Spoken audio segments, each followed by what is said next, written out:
Olá, sejam todos muito bem-vindos. Vamos para mais uma live aqui, né, sobre retinopatia diabética e hoje nós vamos ter uma convidada muito especial, que é a doutora Ana Gabriela Viana Muniz. Ela é formada pela Universidade Federal de Campina Grande, ela é cearense, tem residência em oftalmologia pela Faculdade de Medicina do ABC e também fellow em retina clínica pelo Hospital Servidor Público Estadual de São Paulo e também pela Faculdade de Medicina do ABC. É um prazer estar aqui, né, para falar de um tema que eu gosto bastante, que é a retinopatia diabética. Vocês estão me escutando bem? Sim, sim. Ótimo. E como a doutora Suzana falou, eu sou cearense, fiz minha formação em medicina na Universidade de Campina Grande e depois vim para São Paulo e por aqui fiquei, fiz oftalmo e depois retina. E aí o diabetes sempre me chamou bastante atenção. Durante a faculdade, eu acompanhava muito o endocrinologista, então sempre estava nos ambulatórios de diabetes, vendo os pacientes com complicações, né? Complicações, amputações, alguns já com complicações de retinopatia, cegueira. E aí isso sempre esteve presente na minha vida acadêmica. Eu até pensei em fazer endócrino e depois eu fui para oftalmologia. E aí dentro da oftalmologia eu fui para a parte de retina, que é a parte que está mais próximo também dos diabéticos, por conta, como a doutora Suzana já tinha falado, das complicações microvasculares, né? Que a retinopatia diabética é uma complicação do diabetes, que afeta a retina, que fica lá dentro do fundo do olho. E é a principal causa de cegueira em pessoas em idade ativa, assim como eu, como a Suzana. E apesar de ser prevenível, evitável, uma cegueira evitável, infelizmente, ainda hoje a gente vê pessoas com esse tipo de complicação, né? Com uma cegueira causada pelo diabetes, com diabetes avançado. E eu não estou falando apenas em centros, talvez, onde há uma dificuldade maior de acesso à saúde. Aqui mesmo em São Paulo, que é onde eu atuo, que sempre atuei como oftalmo, que a minha formação foi aqui, eu não voltei para o Nordeste, não atuei em outros estados. Aqui mesmo, na capital, a gente ainda vê pessoas com retinopatia diabética avançada.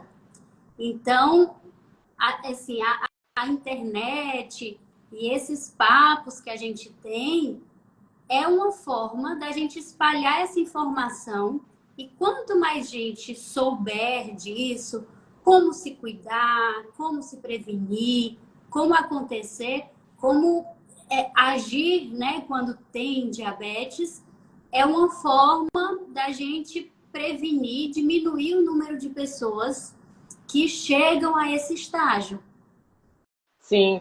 Bom, acho que eu não me apresentei, eu acabo nem me apresentando, eu sou Suzana Vieira, sou endocrinologista, porque, né, tem outras pessoas, seguidores seus que estão, né, chegando, e eu, bom, tenho aí 20 anos de endocrinologia, fiz minha pós-graduação em diabetes, e a gente, em diabetes tipo 1, né, então, no centro de referência, onde tem, a gente acaba filtrando os casos até mais graves, né? E das complicações. E na vida também a gente vê muitas pessoas com diabetes e a gente, por a retinopatia, né? Retinopatia, nefropatia, muitas vezes é assintomática. A complicação que é mais dolorosa no sentido de sintomas, né? A neuropatia diabética. E, assim, por isso que a gente é tão importante, porque assim, é mais frequente, depois de 15 anos, quase todos os pacientes com diabetes tipo 1 vão ter algum grau de retinopatia, não estou dizendo aqui que é uma retinopatia grave. A maioria dos pacientes com diabetes tipo 2 também vai ter. E, assim, as fases mais iniciais, né, depois você pode falar da classificação, elas não têm sintomas. E por isso que a gente, assim, acho, se não é na primeira consulta, tem que ser na segunda consulta com o endocrinologista, o encaminhamento para o oftalmo, para o fundo de olho, porque a gente tem que detectar precocemente, né, essa complicação. E aí, quando a gente, o rastreamento tem que ser feito em todas as pessoas com diabetes tipo 1 a partir do 5º ano de diagnóstico, tem algumas situações, a gente até acaba pedindo um pouco antes, né? E nos pacientes com diabetes tipo 2, ao diagnóstico, a gente já encaminha. E assim, a gente encaminha e fica na luta para, se o diabetes não está controlado ainda, a gente controlar, né? Fala da importância da prevenção, né? Como se previne a retinopatia diabética. Isso. Então, a retinopatia, ela não acontece de uma hora para outra. Então, é muito importante que a gente consiga detectar bem no início, bem nas fases iniciais. E o endocrinologista, como a doutora Suzana, tem um papel muito importante. Porque, às vezes, se o paciente não sabe da importância desse exame, o endócrino vai ser aquela pessoa que vai dizer, ó, esse exame é um que você precisa fazer. Nos diabéticos tipo 1, após 5 anos do diagnóstico, e em algumas situações, como você falou, antes, às vezes na adolescência, na gravidez, é super importante. Se a diabética tipo 1 pensar em engravidar, ela já tem que fazer esse exame para mapear a retinopatia, porque pode avançar durante a gravidez. Isso é muito importante. Então, nos diabéticos tipo 1, como a doença começa e ainda não deu tempo da alteração do diabetes, esse exame ele pode ser adiado um pouco, né? Então, às vezes, uns 5 anos ou um pouco antes, para esse intuito, né? No intuito de pesquisar retinopatia diabética, mas o mapeamento de retina pode ser feito para pesquisa de outros problemas, né? Que depois, em outro momento, eu posso falar. Já nos diabéticos tipo 2, assim que eles diagnosticam diabetes, eles precisam fazer o exame de mapeamento de retina. E por que eles precisam? Porque, como o diabetes tipo 2 é mais silencioso, tem pessoas que, ao descobrirem o diabetes tipo 2, eles já podem ter algum grau de retinopatia diabética. Algumas pessoas descobrem o diabetes já por conta de complicação da retinopatia, porque a retinopatia também é silenciosa.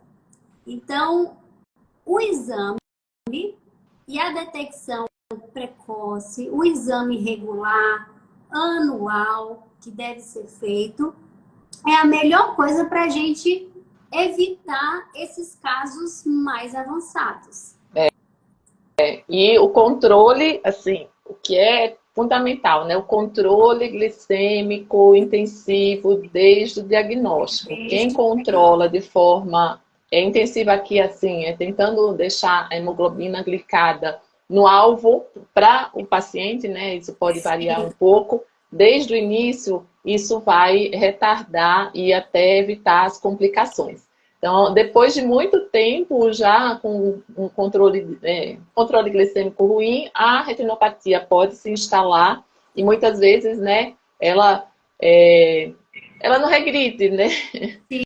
E aí eu queria falar um pouquinho dessas situações especiais no diabetes tipo 1, que na puberdade, a puberdade e a gravidez, como tem um monte de fator de crescimento ali atuando, pode piorar, assim, acelerar a retinopatia ou fazer aparecer mais precocemente.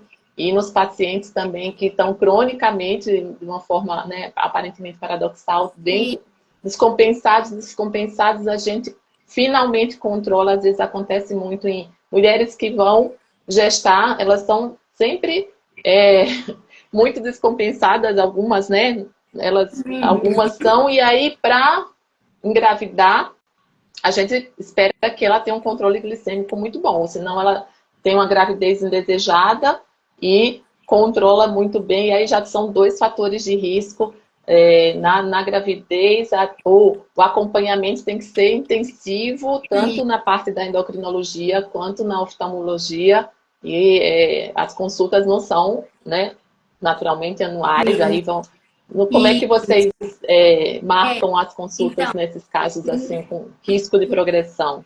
na oftalmologia, a gente fala em consultas anuais quando a pessoa não tem uma retinopatia ou tem uma retinopatia leve. E aí, a depender do grau da retinopatia, do estágio, se ela é leve, moderada, avançada, severa, proliferativa, né? Então, esse tempo vai mudar. Se tem ou se não tem edema macular também, que é o inchaço da parte central da retina, também vai alterar. Então, assim, na gravidez, é um momento muito delicado, porque se a pessoa descobre que está grávida e ao mesmo tempo descobre que tem uma retinopatia diabética avançada, proliferativa, vai ter que correr contra o tempo para tratar aquilo ali. Então, quando faz uma programação prévia, ó, estou pensando em engravidar, conversa com a endócrino, faz toda uma preparação, vai ao oftalmo, não ser pega de surpresa.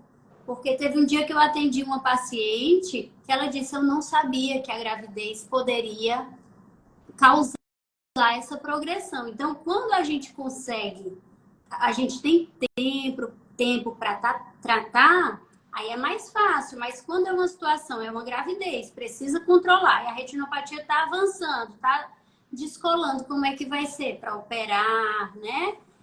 Então, assim, eu vou falar um pouco sobre os estágios da retinopatia, que eu acho que é importante entender que ela não acontece, não vai de um dia para a noite chegar em um estágio super avançado. Então, inicialmente, o diabetes, os principais fatores de risco para o aparecimento da retinopatia, para o desenvolvimento, são o tempo do diabetes e o descontrole glicêmico. Então, os diabéticos tipo 1, eles têm mais chances de ter, porque geralmente eles vão conviver mais tempo com a doença. Diagnosticam na infância e na adolescência, então vão passar mais tempo com a doença. E por isso tem um fator de risco, que é o tempo, que a gente não consegue controlar, que está a favor desse desenvolvimento. E outro fator é esse descontrole glicêmico. Então, quando a pessoa consegue estar controlada na meta da glicada para ela, né, que não é uma regra para todo mundo, cada pessoa tem suas particularidades e o endócrino vai conseguir ajustar e orientar isso. Então, se a pessoa consegue estar na meta, ela é um fator de proteção tanto para o desenvolvimento quanto para a progressão da retinopatia e do edema macular. Então, a retinopatia inicial, a glicose elevada por muito tempo vai causando alteração nos vasinhos da retina e eles vão se modificando e vão formando os microaneurismas que a gente fala, né? Que são os primeiros sinais da retinopatia. Com o passar do tempo, tem sangramento, que são as hemorragias, os vasos começam a obstruir, algumas áreas da retina vão sofrendo porque o oxigênio não vai chegando. Então, tem algumas áreas que vão ficando isquêmicas, que a gente fala, e essas áreas que estão em sofrimento, elas começam a mandar informação, como se fosse pedindo um socorro, que elas precisam de oxigênio. Então, alguns vasos vão nascendo ali que não deveriam estar ali, que a gente chama de neovasos. E quando isso acontece, eu estou explicando bem sucintamente. Tá, né? Ótimo. E aí, esses vasos, eles vão nascendo, que não deveriam estar ali, só que eles são vasos frágeis. Então, qualquer coisinha eles vão causar algum sangramento. E esses neovasos, que são esses vasinhos que crescem, é o que classifica a retinopatia diabética já no estágio proliferativo. E com o crescimento, com o desenvolvimento desses vasinhos, eles podem ir para o vítreo, que é uma geleinha que preenche o nosso olho, ir para o vítreo e, aos poucos, ir tracionando a retina, porque formam algumas traves e eles podem causar, em estágios mais avançados da retinopatia, um descolamento de retina tracional. Mas tudo isso costuma acontecer progressivamente, se a gente consegue identificar no início ou numa fase, até numa retinopatia proliferativa, mas que ainda não tem sangramento para o vítreo, né, que ainda não teve descolamento de retina, que não está tracionando a retina, a gente consegue tratar e evitar uma cegueira. Então, daí a importância de se fazer exames regularmente com o oftalmologista, com o endocrinologista, né, principalmente para acompanhar se está conseguindo chegar à meta, seja com medicações, seja com remédios orais, seja com a insulina. Então, o acompanhamento do diabético não é só o endócrino, oftalmo, é tudo, né? E o principal, o principal responsável por tudo isso, pelo tratamento, é justamente o paciente, né? Porque sem o comprometimento dele, sem o interesse dele em procurar e tudo, fica mais difícil conseguir atingir as metas, conseguir, né? Se não procura... Sim. Faz.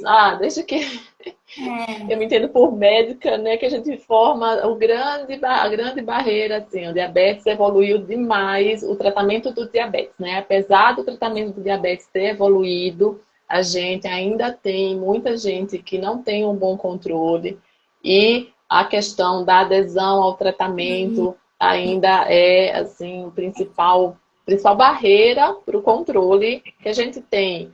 Mais de um tipo de insulina, a gente tem medicações injetáveis que não são insulina, né, que é análogo de GLP-1, tem bomba de insulina, tem sensor que não precisa furar o dedo, tem várias coisas para a glicose, né?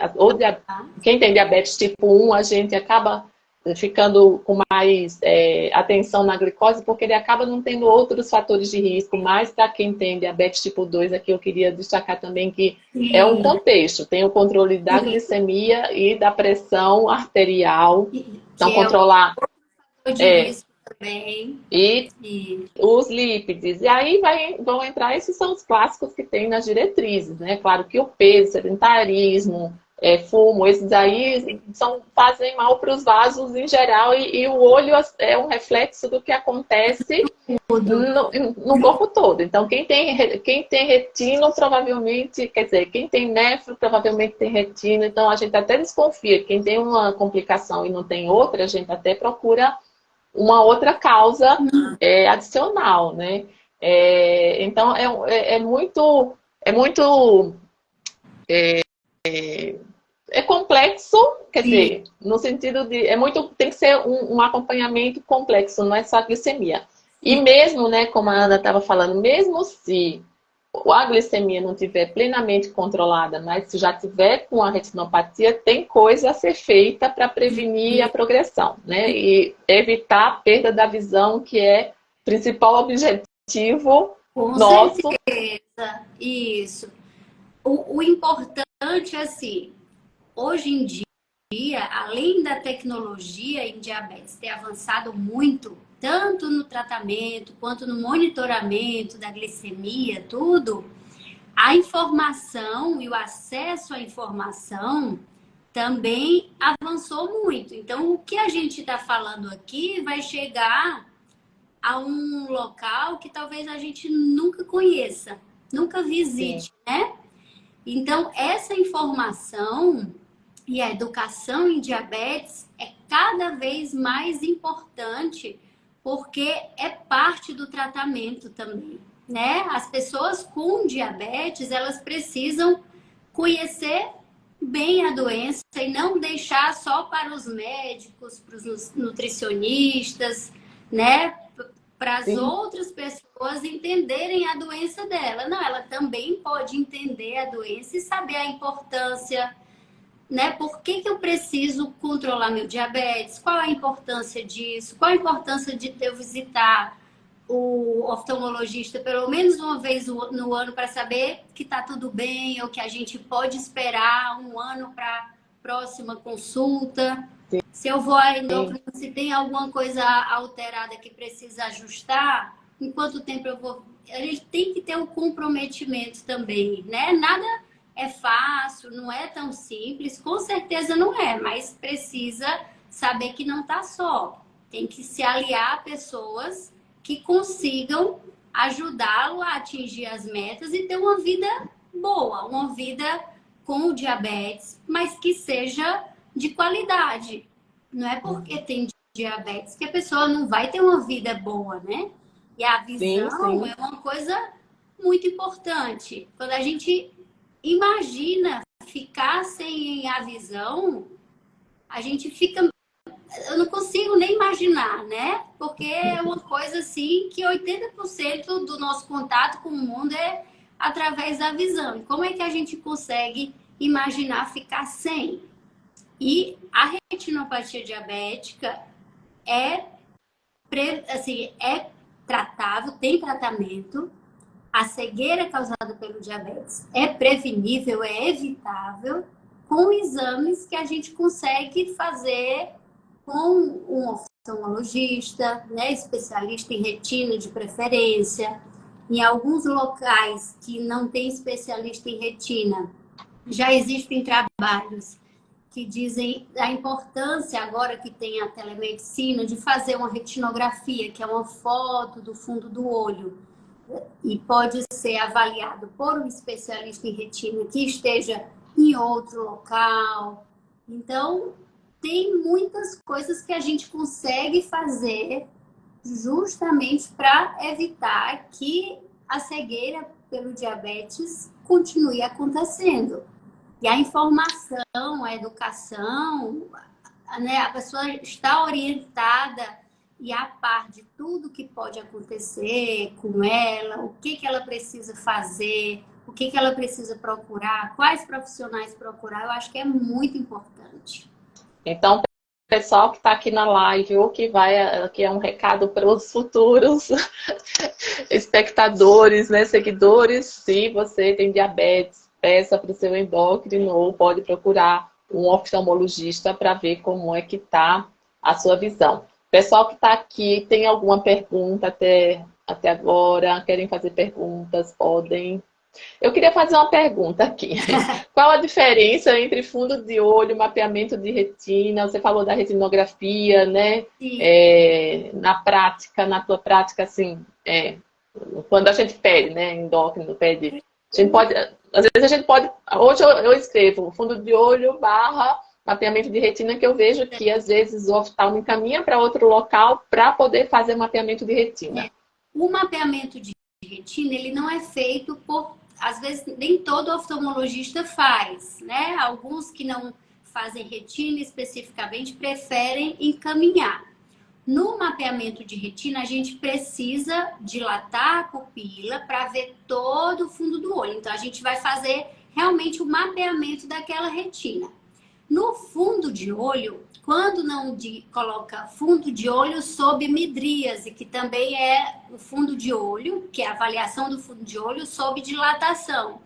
Às vezes pode ir para algum profissional que se pede só o fundo de olho, ele vê só uma parte da retina, que é a mácula, a parte dos vasos que a gente chama de polo posterior. Então é como se a gente avaliasse um quarto só pela fechadura. A gente não abrisse a porta para avaliar todas as paredes. Então, quando a gente faz, às vezes, um exame sem dilatar, que a gente avalia a retina com a pupila menorzinha, sem dilatar, a gente consegue ver parte dela.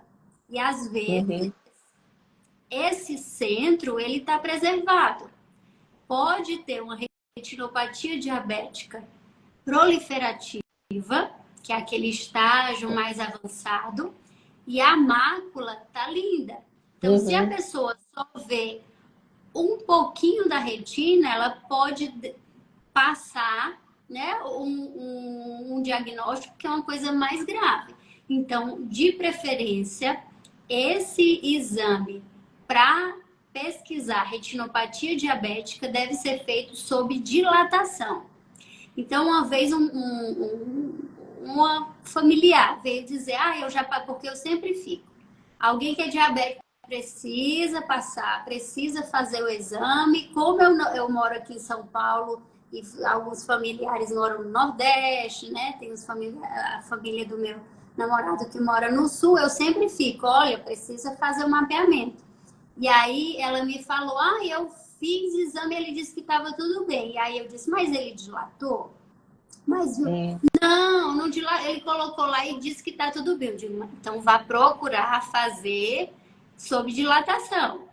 Não se contente com o exame sem dilatar.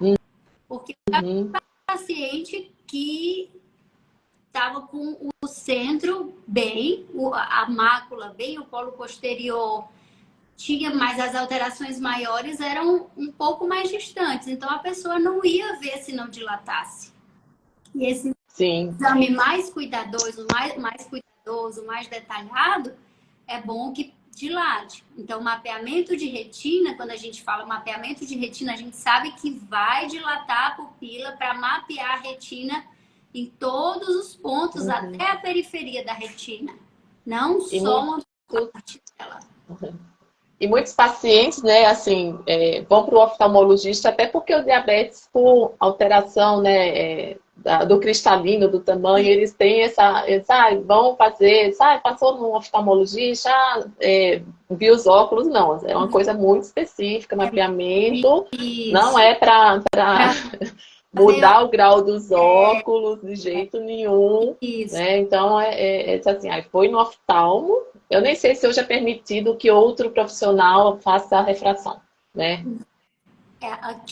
Porque aqui, às vezes, tudo é um país que tudo dá um jeito, tudo pode, né? Então, alguns optometristas e óticas fazem, mas não pode. Então, tem pessoas que têm 40, 50 anos e nunca passaram com um oftalmologista. Por isso que esse 80% das pessoas cegas poderiam ter evitado se tivessem passado com um oftalmologista. E como as pessoas às vezes associam saúde ocular só com o uso de óculos, a necessidade de óculos, elas só procuram quando tem essa dificuldade. E os diabéticos, é muito comum, os diabéticos tipo 1, logo no diagnóstico, quando a glicemia está muito alta, ter uma turvação visual muito importante, um grau que nunca tiveram antes, uma dificuldade muito grande para longe, porque a glicemia alta causa alteração no cristalino, que é uma lente que a gente tem dentro do olho, e muda o grau. Então a pessoa se torna míope, mesmo sem antes nunca ter necessitado de óculos. E os diabéticos tipo 2 também, é muito comum a pessoa descobrir o diabetes tipo 2 porque fizeram óculos e logo depois ele já não serve mais, ou então já usavam óculos e com pouco tempo foram fazer novamente, o grau tinha mudado muito. E essa mudança no grau não necessariamente está relacionado à retinopatia diabética. Isso. É que depois, quando a glicemia ajusta, né, a pessoa até melhora. Então, a subida ou a descida da glicose, né, do controle, vai fazer essa alteração visual. E a gente, né, até recomenda que não faça óculos sem que a glicemia esteja controlada, porque é jogar dinheiro fora. E aí, outra coisa que eu queria perguntar, o diabetes também tem fator de risco para catarata precoce, né? Quando o paciente tem catarata, assim, quanto é que dá para ver? Quais são os cuidados para avaliar o fundo do olho, Tá. para o diagnóstico da retinopatia? O diabetes pode sim antecipar o aparecimento da catarata e é muito importante quando a pessoa tem a indicação de uma cirurgia, a gente saber que a retina está bem, a retina está tratada. Não pode ter edema macular, porque uma cirurgia é um fator que vai gerar uma inflamação ali. A gente vai mexer no que está quieto, né? Qualquer Sim. cirurgia vai gerar uma inflamação e pode piorar essas alterações da retina. Então, quando a gente consegue acompanhar de perto e a pessoa já tem, por exemplo, uma retinopatia diabética, a gente consegue ir tratando, depois a gente vai falar dos tratamentos, ir tratando e avaliando essa catarata para ver o momento certo de operar. Porque se a pessoa descobre, por exemplo, uma catarata que já está atrapalhando a gente enxergar lá dentro do olho, a retina, a gente não consegue avaliar tão bem como está lá dentro. Quando tira a catarata que a gente vai descobrir, às vezes, para tratar o diabetes, vai ter menos tempo, a retinopatia diabética, né? Então, é super importante esse acompanhamento, porque a cirurgia de catarata pode gerar uma alteração do fundo do olho também nos diabéticos. Mas Sim, e só opera, né, se tiver com diabetes controlado. Acho que é das principais cirurgias que a gente tem que liberar para cirurgia. O anestesista pede a avaliação do endócrino ou do cardiologista o e a gente risco só de libera para qualquer cirurgia com. infecção, né, vai ser maior. Então, tem que controlar. Quando tá tudo controlado e assim, às vezes as pessoas perguntam, diabético pode operar catarata? Pode, mas precisa ser bem avaliado. Sim. Porque não é Ah, nós acho. pois não. Desculpa. Oi. Bom, seguindo aqui, eu acho que a gente já pode falar um pouquinho do tratamento. Tratamento Alguém tem alguma dúvida até agora? Porque tratamento também é bem. Tem umas coisas, tem novidades, né, nessa área de de tratamento. Bom, chegou um paciente com retinopatia diabética. A partir de que grau você recomenda? Fala do tratamento da tua parte. A gente vai estar lá, né, tentando controlar a glicemia. Às vezes a gente até recebe uma cartinha de vocês, assim, controlar bem. Aí a gente vai tentar, mas é difícil. Mas o paciente não está, a retina não está boa, o controle a gente está tentando. O que é que vocês podem fazer de tratamento? o principal, por isso que vocês recebem umas cartinhas da gente, principal de controle da retinopatia diabética, independente do estágio da doença, é o controle do diabetes, o controle da glicemia, controle da pressão, do colesterol. Então, por isso que a gente tem que estar sempre conversando com o endócrino. Porque a gente fala, às vezes, eu falo para o paciente, é como enxugar gelo. Se a gente estiver tratando um edema macular, mas você não está controlando a sua glicemia, as outras coisas, a gente está tratando uma coisa meio que em vão, porque vai piorar. Então, existem alguns tratamentos para retinopatia diabética. Não é desde a leve que tem esses tratamentos específicos, vai depender do estágio e depender de cada pessoa. Porque eu falo, cada pessoa é um mundo, então a gente tem que avaliar o diabetes, a retinopatia diabética para aquela pessoa. Ela vai ter condições de voltar sempre, ela vai ter condições de fazer esse tratamento sempre, então tudo tem que ser avaliado individualmente. Os tratamentos disponíveis, né, da oftalmologia para retinopatia diabética tem laser que a gente faz, alguns tipos, seja panfotocoagulação, que é quando tem uma retinopatia diabética mais avançada, que a gente tem que fazer bastante laser, seja um laser mais localizado, também se pode fazer. Existe as injeções intravítreas, que foi um avanço muito grande para o tratamento do diabetes, da retinopatia diabética e do edema macular diabético, que veio dar uma melhora muito grande para as pessoas com edema macular. Então, o inchaço, o edema macular, tem tratamento também com injeções intravítreas, que vai também, a avaliação é individual, a quantidade de aplicações vai depender da resposta de cada pessoa. Geralmente, se a pessoa tem um edema macular que tem a indicação de fazer a injeção intravítrea, ela pode fazer inicialmente 3 aplicações com intervalos de 1 mês para reavaliar se houve ou não resposta. Então, tudo. Ô, Ana, desculpa te interromper. Pegando o gancho aqui do edema macular, tem uma pergunta de uma seguidora aqui que a mãe dela tem edema macular e não tem diabetes. Se isso é possível, ter edemas maculares de outras origens. E edema E tomar o macular Dactone. pode ter várias outras origens. Tem edema macular causado, às vezes, por uma oclusão de veia. Tem um edema macular causado por uma inflamação.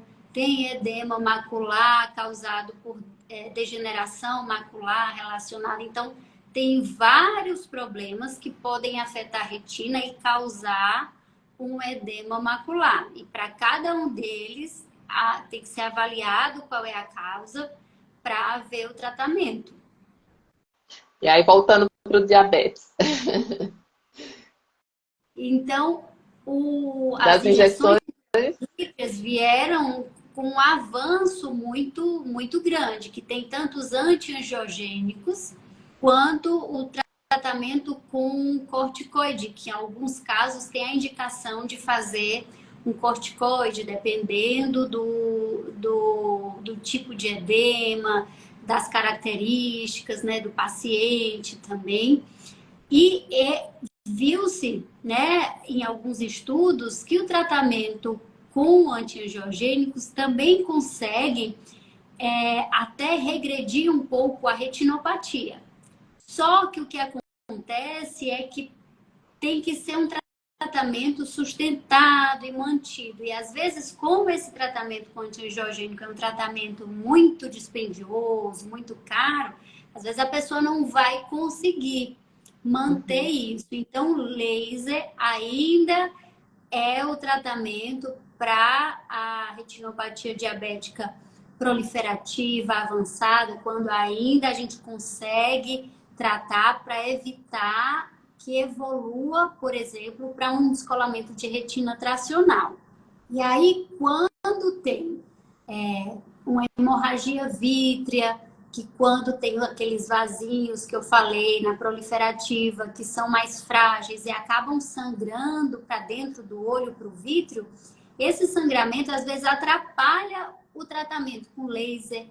Então, do mesmo jeito que turva para a pessoa ver aqui fora, turva para a gente conseguir enxergar a retina.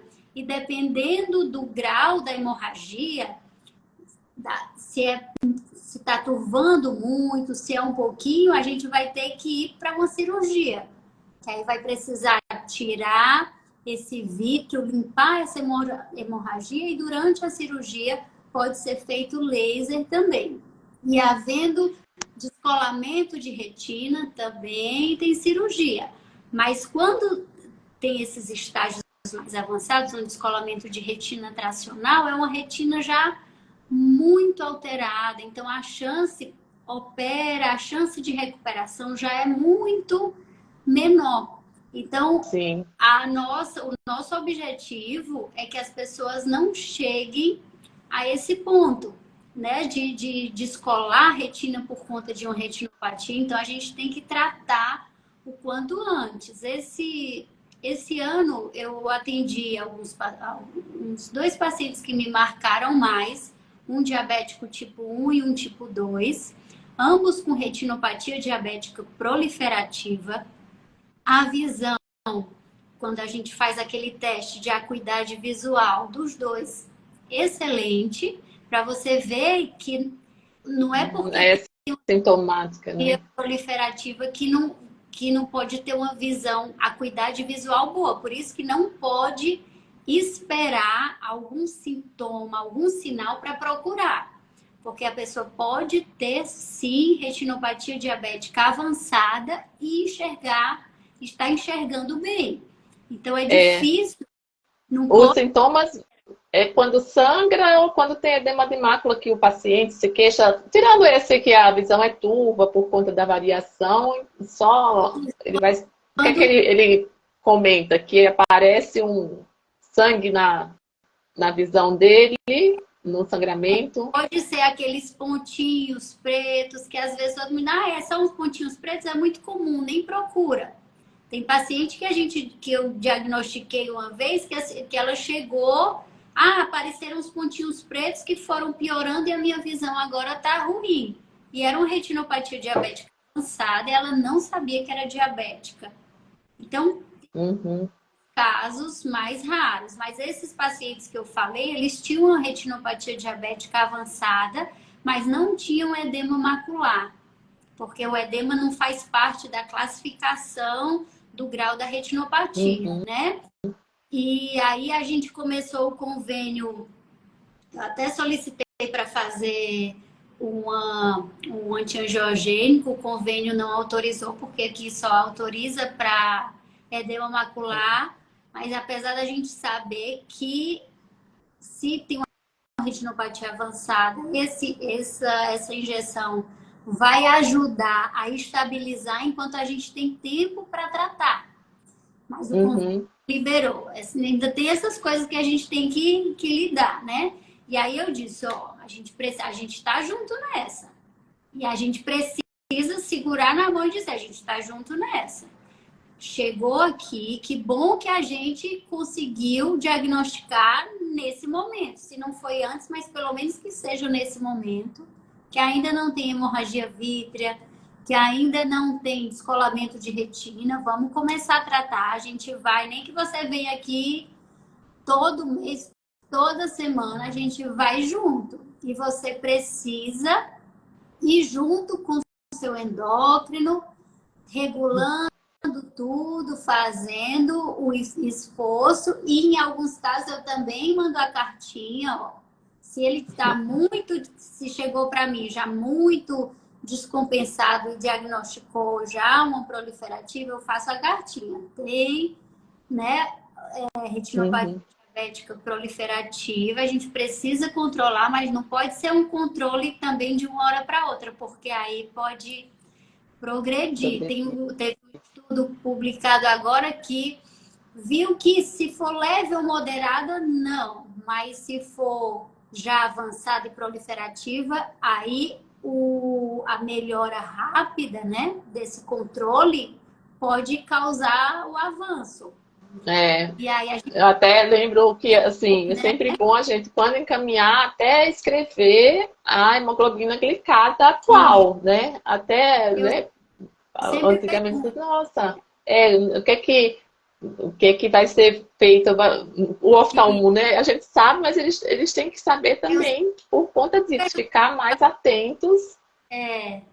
eu pergunto, você sabe a sua hemoglobina, a última hemoglobina glicada, mais ou menos como está o controle, para a gente saber o que é que espera, quanto tempo, porque tudo isso vai importar. Que uma coisa são os estudos, outra coisa é a vida real. Sim, Um paciente completamente descontrolado, que ainda está no controle, tem uma retinopatia diabética, às vezes moderado, um pouco de edema, mas que ainda está um pouquinho longe, você não vai deixar esse paciente voltar só em um ano. sim. Você precisa acompanhar mais de perto. Então, cada pessoa a gente precisa avaliar individualmente a situação, se vai conseguir voltar, se não, como está o controle, É. né? No Não dá para. público, eu acho que os antiangiogênicos não são muito realidade, né? Talvez nos centros de referência a gente encaminha, acho que o laser é mais uma realidade e né? Assim, até tem alguns procedimentos, nem estou falando de laser que eu não faço, mas que a gente pensa assim, quando é que essa pessoa vai voltar, né? E Sim. aí pode ser que a gente antecipe uma coisa que não está muito no protocolo, E pensando nesse no contexto contexto, da dificuldade do retorno, da dificuldade de certas terapias. e às vezes aqui em São Paulo, porque eu acho que a gente tem também uma visão mais que aqui em São Paulo alguns serviços têm o antiangiogênico, mas é mais difícil Sim, chegar, até que ele chegue lá, porque às vezes vai passar pelo oftalmologista do SUS, vai passar pelo retinólogo, vai entrar na fila, e todo o tempo que vai demorando é aquela retina que está inchada, é aquela visão que às vezes mesmo melhorando não vai voltar tão bem quanto era antes. Então, quanto antes a gente consegue tratar, diagnosticar e tratar um edema macular diabético, uma retinopatia diabética, melhor. E se a gente não consegue, assim, quanto mais específico o tratamento, mais difícil, né? Seja sim. no SUS, seja no particular. E aí, se você vai precisar de uma cirurgia de retina para um descolamento de retina tracional, é uma coisa muito mais específica. Então, a gente tem que pegar isso antes. Um laser é muito mais fácil de fazer, muito mais simples do que uma Sim. cirurgia, né, tão complexa. E os Ó, Ana, resultados também não serão os mesmos. Pois não. tem uma pergunta aqui. Todo caso que tem edema e um pouquinho de catarata pode, deve fazer o laser? No edema macular, a indicação, o tratamento mais indicado é o antiangiogênico. O laser, às vezes, ele é deixado para depois, dependendo da localização, pode complementar com laser. E aí, se a pessoa Uhum, tem o edema macular e tem a indicação da cirurgia de catarata, esse edema macular tem que ser tratado antes, se houver a tá. possibilidade, claro, porque aí esse edema piora com a cirurgia. Então, o ideal é que ele trate antes de operar. Eu estava dando uma lida sobre os antiangiogênicos, né? Que são essas medicações que agem contra esses fatores de crescimento dos neovasos. Tem já em bula aprovada, antes você usava muito para off-label, que a gente chama, né? Que tinha outra indicação. É, pelo jeito, assim, os convênios não cobrem muito, né? Eles Como é estão que é a realidade dessas medicações? até que eles estão cobrindo mais. Eles cobrem para edema macular diabético, eles cobrem para edema macular em oclusão também, oclusão de veia, que pode acontecer nos hipertensos, e às vezes os diabéticos podem ter também degeneração macular relacionada à idade, que também a gente faz antiangiogênico.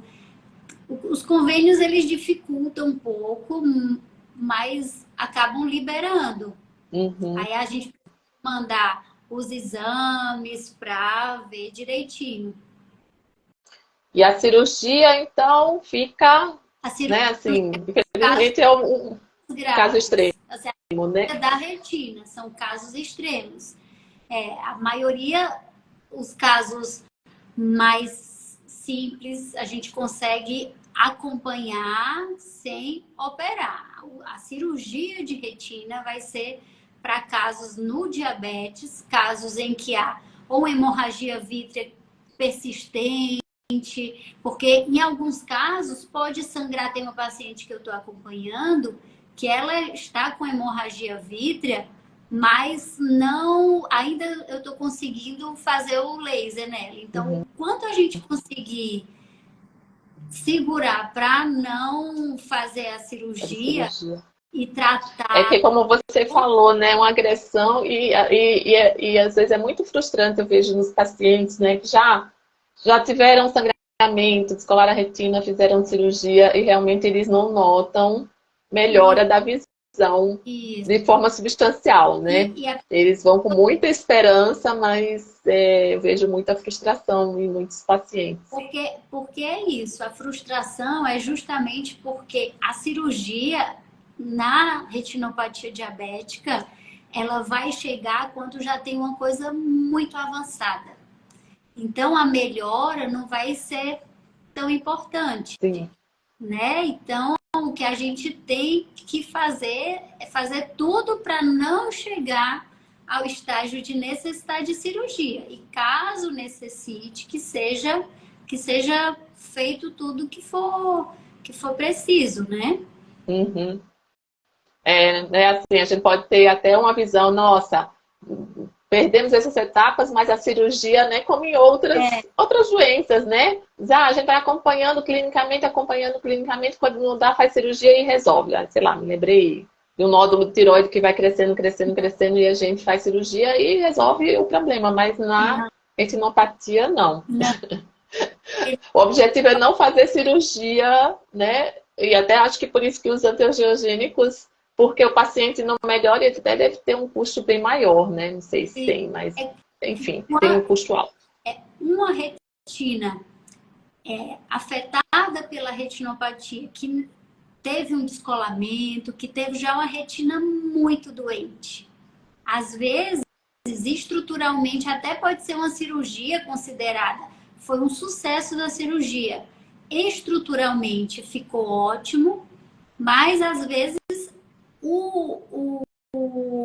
a resposta não é tão boa, porque mesmo estando tudo bem, a estrutura, funcionalmente não está bem. Né? Isso é por conta de uma retina de muito tempo sendo Sim. agredida. Né? Assim, é uma retina muito doente para chegar a esse estágio. Então, a gente tem que fazer tudo para que não chegue a esse estágio. Então, tratar, faz laser, complementa. Às vezes é muito difícil, às vezes o controle do diabetes é muito difícil, mas tem que estar ali. Se consegue preservar o centro para a pessoa fazer as atividades, Conseguir ter uma autonomia, né? ter autonomia, conseguir fazer as coisas em casa, sair à rua, andar sozinho, fazer suas coisas sozinho, é isso que a gente quer, preservar a visão para a pessoa ter autonomia mesmo, né? Sim. Falamos em custo direto, mas a gente não tem, né, noção do custo para a pessoa, dos custos indiretos, assim, só quem passa por essa situação. E aí, assim, eu também tenho uma outra dúvida. Comentaram assim, a gente vai deixar gravada a live vai ficar gravada aqui, depois a gente vai publicar, e também lá no canal do YouTube, que eu deixo, e depois quem quiser pode acessar.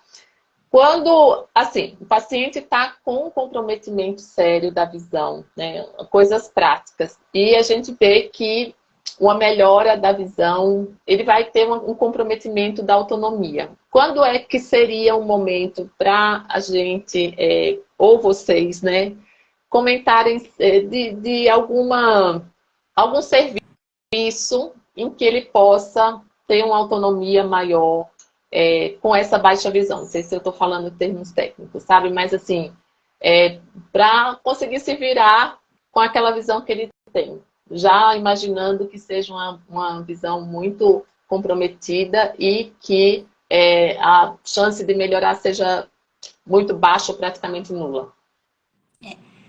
Esse serviço, às vezes, de visão subnormal é mais difícil ainda que o serviço de retina. Então, tem alguns centros que o Dorina, Laramara, mas que eu vejo com alguns pacientes que eu já falei que não é tão fácil ter um acesso. Uhum. Mas durante o acompanhamento, a gente precisa sempre falar e conversar sobre isso, como tá, como anda, saber as expectativas, saber o que, que a pessoa faz, né? Assim, o que, que ela tem feito em relação àquilo.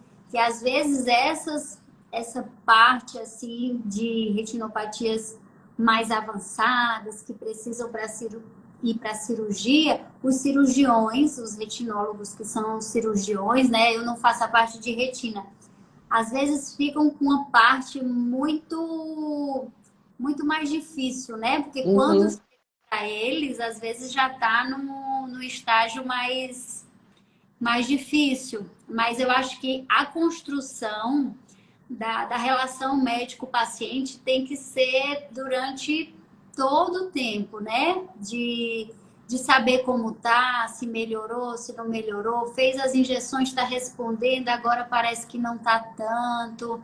Talvez encaminhar para um especialista, porque existe, antes da cegueira, tem a visão subnormal, que a pessoa não enxerga bem, mas ainda cegueira não necessariamente é não enxergar nada, né?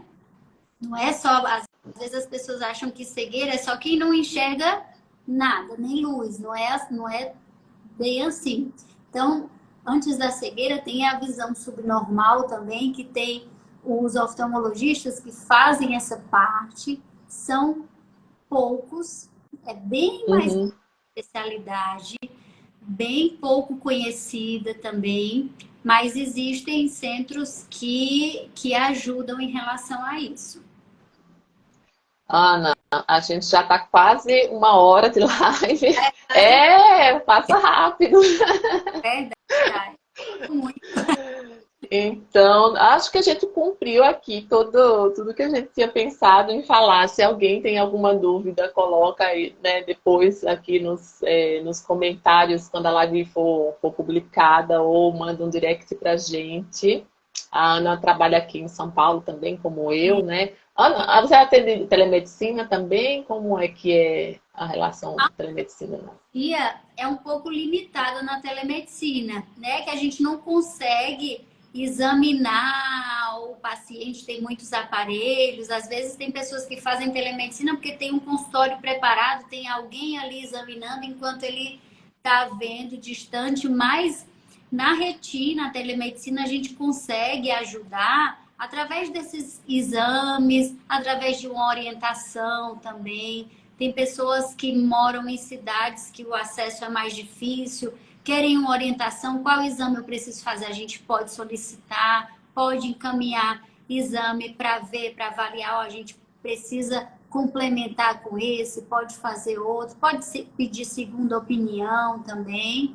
É mais uma orientação, né, para consulta, eu não vou conseguir fazer um mapeamento dele, né? Mas Uhum. orientar, ver uma retinografia, ver um OCT, uma anjo. A gente consegue nessa parte, assim. Tá Tá bom. bom? Então tá. Olha, então eu queria agradecer primeiramente a você Ah, eu e que também a todos aqui que participaram aqui da live e estamos à disposição para perguntas, né? agradeço. As respostas serão sempre voltadas mais para a educação e quem, enfim, achou interessante, lembrou de alguém, depois compartilha essa live com... A gente até estava comentando, né? Assim, é um tema que não é tão popular quanto tireoide, quanto obesidade e tudo mais, mas para a gente que gosta desse assunto é sempre um prazer. Eu fico à disposição também, se quiserem mandar dúvidas, eu sempre abro alguma caixinha, pode mandar mensagem, me sigam lá, quem ainda não me conhecia, qualquer dúvida de oftalmologia, eu faço mais a parte de retina, mas se tiverem outras dúvidas, também podem mandar. E é um prazer está aqui espalhando informação. Se uma pessoa, duas entraram nessa live e foram, depois disso, orientaram alguém que tem diabetes a procurar um oftalmologista ou foram fazer o seu mapeamento, né? Já valeu super. Já valeu. O objetivo é esse mesmo. Muito. Então, vou encerrar a live. Boa noite, gente. E para quem no futuro também, obrigada pela audiência. Tchau, tchau.